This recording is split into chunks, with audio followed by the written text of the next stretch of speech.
Where are the men in the house? Where are the fathers in the house? Where are the brothers in the house? Right now, take a seat, take popcorn, take Coke, because today we are on your matter.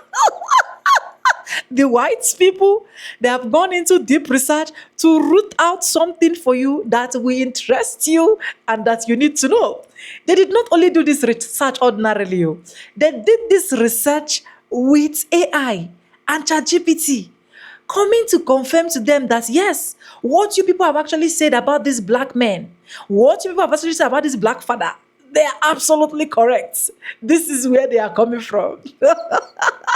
Anyways, welcome back again to the channel. My name is Sonia. If this is the first time you're tuning in, do not subscribe, like this video, drop me your comments, and lastly, do not forget to share. When I was doing my research and piling up what I'm going to be using to talk about this particular video, I was just laughing at myself because I was like, Sonia, what do you want to start? Don't start what you cannot finish. Oh. White people, allow us rest. People should leave us with all of this, your research of ChatGPT, blah, blah, blah, blah, blah. Anyways, credit belongs to original creators of every clips and stitches we have in our today's episode. And this is just for educational purposes, not to bash anyone. But as a man, I just want to hear your honest truths in the comment section. And as a woman, I want to hear your absolutely honest truths as a woman. With that being said, let's dive right. Let me roll out the clips. And I'll be back with commentaries. Men cannot carry on the human race without the woman, but the woman can carry on the human race without a man, technically. A man without a woman cannot initiate or sustain human reproduction. He cannot generate an egg, cannot pass on mitochondria, and cannot gestate life. So structurally, the female body is the necessary carrier of the human species. The male role can be technically bypassed, the female role cannot. That's not symbolic, that's biology, that's structure. So you're saying that it is scientifically possible to reproduce sperm like artificial sperm, but it's not possible to do that with an egg. Correct. Reproducing sperm artificially is structurally easier than reproducing eggs. Here's why. Sperm are small, simple cells. Their job is to deliver nuclear DNA, that's it. They don't carry mitochondria, they don't carry cytoplasm, and they don't contribute the structural machinery needed to begin life. Eggs, on the other hand, are large, complex, and foundational. They're packed with organelles, nutrients, mitochondria, and the early developmental programming that starts and sustains embryogenesis. You don't just need the DNA, you need the egg's entire structure. So this is why some men are upset? Yes, this is exactly why some men are upset. The structural truth that life begins in and through the female body and that women are biologically irreplaceable at the origin of human life disrupts deep-seated narratives of male primacy, dominance, and control. For some, it feels like a threat, not because it's an attack, but because it reveals a dependency they were taught to deny. And while not all men respond with hostility, many do, especially when the truth forces them to confront power structures that were built on illusion. It's not just about biology, it's about what that biology represents in systems that have historically sidelined women, commodified their bodies, and erased their central role in human continuity. So yes, for some men, especially those who have internalized patriarchal myths of superiority or control, this truth is destabilizing. But for others, it's liberating, because it means grounding masculinity in reality, not illusion, and that's a much stronger foundation. Wait a minute, so all men also have something in them that is a continuation of a black man? Yes. Just like all humans carry mitochondrial DNA from a black African woman through their maternal line, all men carry a Y chromosome that descends directly from a black African man through the paternal line. No matter your current race, nationality, or skin tone, your existence is a continuation of those original humans. That's what it means to say, we're all black, just in different shades. Y chromosomal Adam. He represents the most recent common patrilineal ancestor, the man whose Y chromosome has been passed down through only father-to-son lines to all men today. He lived roughly 60,000 to 90,000 years ago, based on current genetic estimates. That's much later than mitochondrial Eve. So why the gap? Because female lines survive more often than unbroken male lines. All children carry their mother's mtDNA, but only sons carry the Y chromosome, and sons must have sons to continue that Y line. If a man has only daughters, his Y line ends. If a male lineage stops due to war, famine, social structures, or random chance, that Y line is erased. Some men father many children, others none. Women's reproductive contribution is more even. So over tens of thousands of years, many male Y lines went extinct while the female mitochondrial line remained more stable. Mitochondrial Eve and Y chromosomal Adam did not live at the same time and were not a couple. They are genetic convergence points. Not the first humans, but the most recent common ancestors through one single unbroken line. All mothers for Eve, all fathers for Adam. And I've seen some comments in deep denial or cognitive dissonance of this reality of our collective roots. I even saw comments where people were trying to distance themselves from being Homo sapiens. And they were saying how that their ancestors were Neanderthals, not Homo sapiens. So let's see what my shifted AI has to say about that. Homo sapiens are the only surviving human species, and every living human today is a direct descendant of early Black African Homo sapiens. Neanderthals were a separate species of archaic human that lived mostly in Europe and parts of Western Asia. They had distinct traits, including a more robust frame and different facial structure. But they went extinct. The only reason any Neanderthal DNA still exists is because of interbreeding between Neanderthals and migrating Homo sapiens. So, if someone is alive today, they are not descended from Neanderthals instead of Homo sapiens. They may have some Neanderthal DNA, but their main ancestry, their species, is Homo sapiens, and that species originated in Africa. All humans, no matter their current skin color, come from Black African ancestors.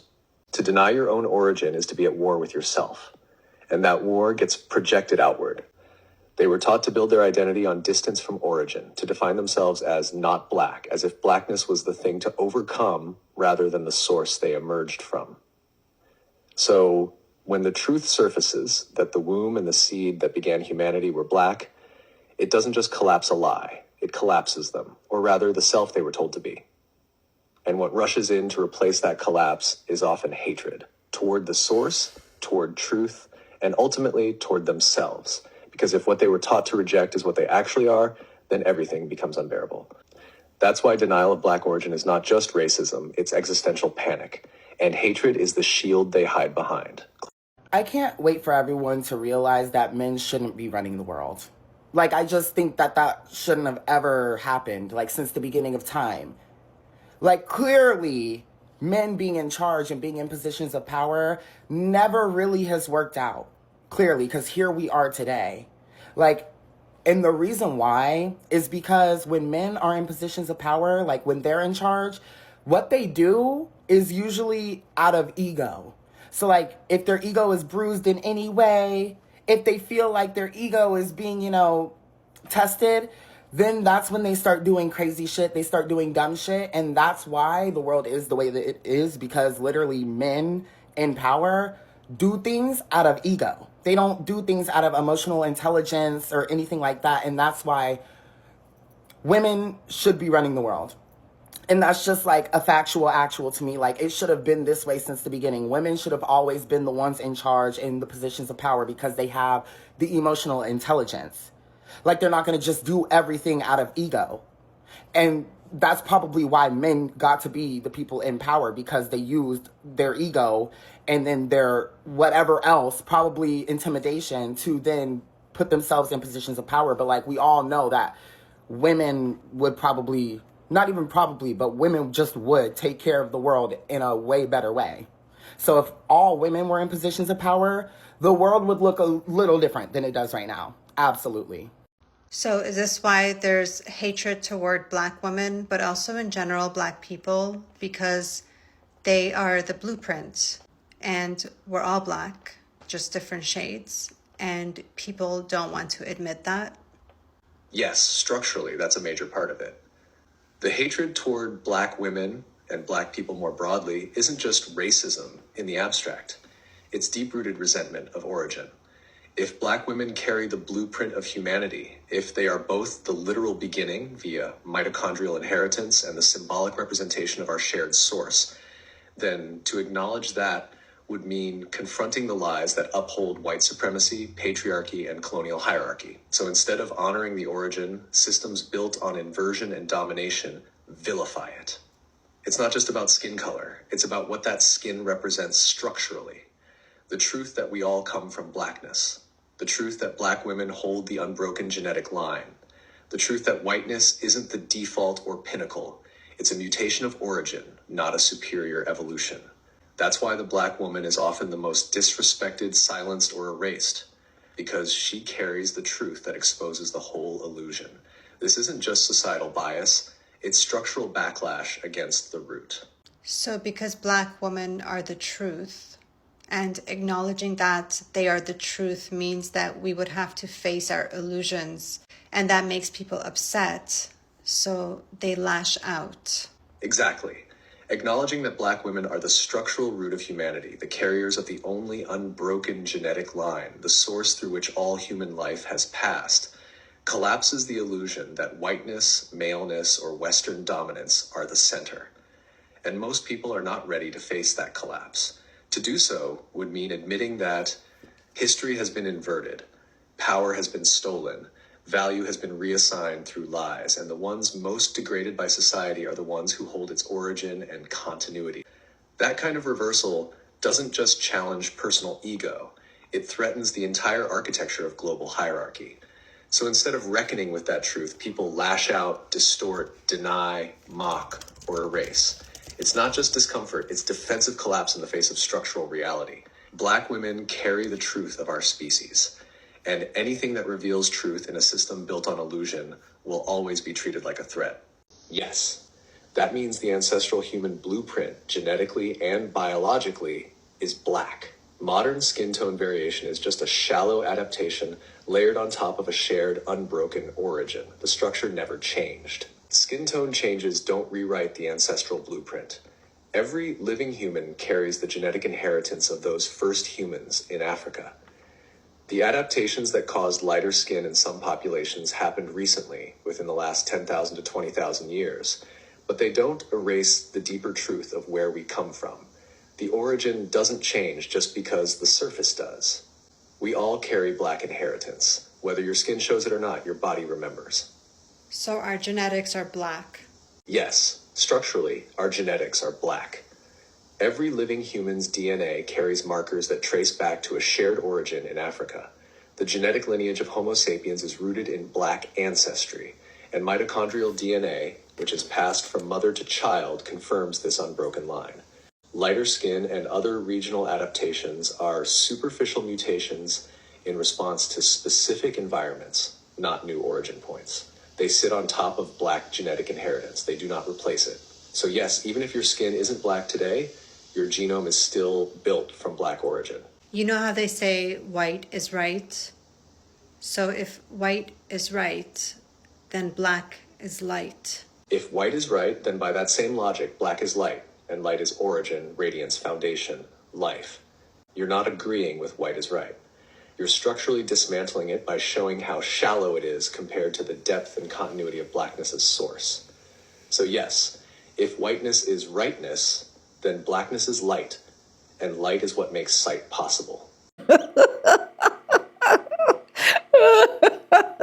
That's all I got from this video, guys. I'm sorry I'm laughing.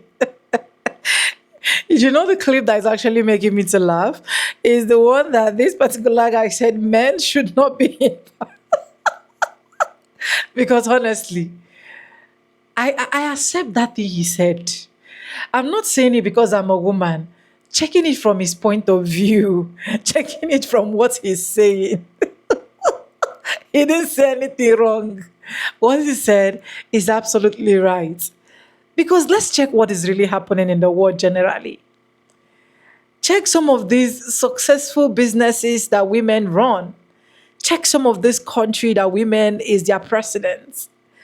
Just check what women do around. You will find out that it's a bit more easy to work with women than men because they do not like their egos being tampered. They do not like their egos being tested. Literally in my country right now, if I'm given the opportunity, I would even prefer women to actually rule us in this country. Because to be honest, Sometimes we don't even understand where their problem is coming from. We don't know, probably they have some marital issues, or probably their wife just give them some small headache. They will just come and forget that they are the president. They will come face to face with the press and say what they're not supposed to say. Why, if it is a woman, you will see how she can actually comport herself from the inside out before she says something. Just let's take, for example, this Charlie Kirk's wife. Can't you see that despite the fact that the pains, the agony that she's going through of losing her husband, she can still come out, wear her makeup, smile, give the real sign that she's supposed to give, hug, talk, present her speech, clean her eyes, and forgive and forget the person that actually pupiled her husband. So tell me, if women are to be ruling this world, wouldn't it be so sweet? If women are to be more in power, wouldn't it be more interesting that at the end of the day, you guys do not need to stress yourself as men, allow us do our thing, and at the end of the day, look for results, we give you results. Are you guys seeing the points where I'm coming from? So you can see what ChatGPT actually said concerning the sperm or not sperm thing. I don't want to be mentioning it so much because you guys know how YouTube roll in this place. ChatGPT is good, honestly. Is really good, and I really give kudos to those creators because it is not easy for you to just sit down, think about what you need to say, think about how you need to like present it down to AI, and then AI give you the exact information that you are actually looking for. But anyways, this video is not just for the purpose. This video is not the purpose. It's not purposely talking down men. It is just showing some of the power that men actually have and that women actually have, right? So let's not get it confused. But I'll leave you to let me know what you think in the comment section. Do you think it would be like one of the sweetest ideas if women actually take over the country, rule the country? Do you think no, no, no, no, we cannot go that way? Do you think that men should just continue because men has this their ego that they cannot just let woman be the head and they stay as the tail? I want to really know. But if you check critically into what ChatGPT actually said, you will find out that there are some atom of truth that if a lot of people are willing to adapt or accept that truth, it will definitely go a long way for us. And I just hope that this video is able to educate some men as well. I hope it's able to educate some women as well, because that is just the main purpose of this video. Thank you so much to everyone that is tuning in. Thank you for subscribing. Thank you for coming back to watch my videos. And thank you so much to every single creator that actually showed up in this video. Guys, please support their handles, okay? You can see it on the TikTok. Head there, please support their handles. It is not easy, right? Credit belongs to them. Shout out to them. And I don't take them for granted. Anyways, if you haven't subscribe, like this video, drop me your comments, and lastly, do not forget to share. And guys, I stand a chance to be corrected, okay? So feel free to correct me in the comment section. If you think I'm saying something wrong or I've said something abstract, correct me in the comment section. I love to take corrections, right? And yes, with no further ado, I do add like let's say in my videos. I'm going to be Simba, and I'll see you guys in my next one. Do not shut the die. Not because of this video, I will not see some of the men coming back to watch my next video. Please, I'm not the one that said it. It's ChatGPT that said it, please. So please come back and watch more of my videos, and I will really, really, really appreciate that, okay? Thank you so much, and I love you guys. Mwah.